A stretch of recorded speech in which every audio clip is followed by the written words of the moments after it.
ভয়াবহ ভূমিকম্পে কেঁপে উঠল রাজধানীসহ দেশের বিভিন্ন স্থান। রিক্টার স্কেলে যার মাত্রা ছিল ৫.৭।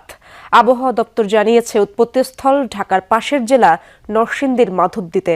সকাল 10টা ৩৮ মিনিটের দিকে কম্পন অনুভূত হয়। ভূপৃষ্ঠ থেকে মাত্র ১০ কিলোমিটার গভীরে ছিল এর উৎপত্তিস্থল।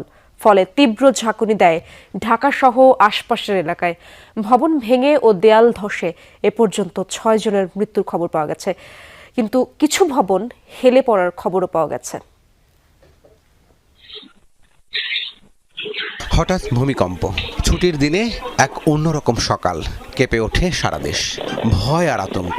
ছুটোছুটি করছেন বহু মানুষ, যেন অপ্রত্যাশিত মৃত্যু ভয় তাড়া করছে শহর নগরের মানুষকে। সকাল 10টা ৩৮ মিনিটে ঢাকার অদূরে নরসিংদীর মাধবদীতে ৫.৭ মাত্রার ভূমিকম্পের উৎপত্তি নাড়িয়ে দেয় সকলকে। হুড়োহুড়ি করে কেউ ঘর থেকে বেরিয়ে পড়েন, কেউ বা লাফিয়ে নিজেকে নিরাপদ রাখার চেষ্টা করেন।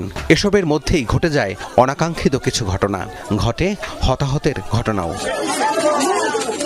ভূমিকম্পের সময় বংশালের কসাইটুলি এলাকায় একটি ভবনের রেলিং ধসে পড়ে এক শিশুসহ ৩ জন নিহত হন। আহত হন বেশ কয়েকজন। তারা রাস্তা দিয়ে হেঁটে যাচ্ছিলেন। নিহতদের মধ্যে রাফিউল ইসলাম স্যার সলিমুল্লাহ মেডিকেল কলেজের শিক্ষার্থী ছিলেন। ওর আম্মার সঙ্গে বাজার করতে গেছিল, তখন আর কি ভূমিকম্পে বিল্ডিংয়ের কোনো একটা ভাঙা অংশ ওর মাথায় এসে পড়ে এবং একই সাথে ওর আম্মার মাথায় এসে পড়ে। ওর আম্মা এবং ও দুইজনে আহত হয়। পরবর্তীতে হসপিটালে নিয়ে আসার পথে ওর মৃত্যু হয়ে যায়। প্রত্যক্ষদর্শীরা জানান, কিছু বুঝে ওঠার আগেই ভবনটি থেকে ইটের স্তূপ খসে পড়ছিল। মুহূর্তের মধ্যেই ভয়াবহ পরিস্থিতি তৈরি হয়। তখন ঝুপঝুপায়া ভাঙা পড়লো আর কি, শব্দটা বিকট শব্দ হইল। বিকট শব্দের পরে দেখলাম তারপরে মানুষ কয়েকজন হতাহত হইলো, ওনাদের ভ্যানে করে মিটফোর্ডে পাঠানো হলো আর কি। তারা ভ্যানে ছিল, আর ওই যে রক্তাক্ত যে মহিলাটা উনি ভ্যানের মধ্যেই বসে ছিল। মানে দুইটা বড় লোক আর একটা বাচ্চা ছিল। মনে ভয় কি জিনিস সেটা চোখ দিয়ে দেখলাম ভাই। আমার শরীরে পশম একটা সব পছন্দ দাঁড়াবে আমার ভাই। বাসার ছাদে একটা 3 ফিটের ছিল, রেলিং ছিল। প্রতিটা রেলিং কোনো পিলারের সাথে সংযুক্ত নাই। যদি কোনো ভূমিকম্প হয়, প্রতিটা ভবনের এরকম রাস্তার পাশে রেলিংটা এটা আনসেফ অবস্থা আছে। যে কোনো সময় এরকম আবার কোনো ইনজুর হওয়ার সম্ভাবনা আছে। ৩ জনের মৃত্যুর খবর নিশ্চিত করে পুলিশ জানায়, দুর্ঘটনা কবলিত ভবনটির মালিক 3 ভাই।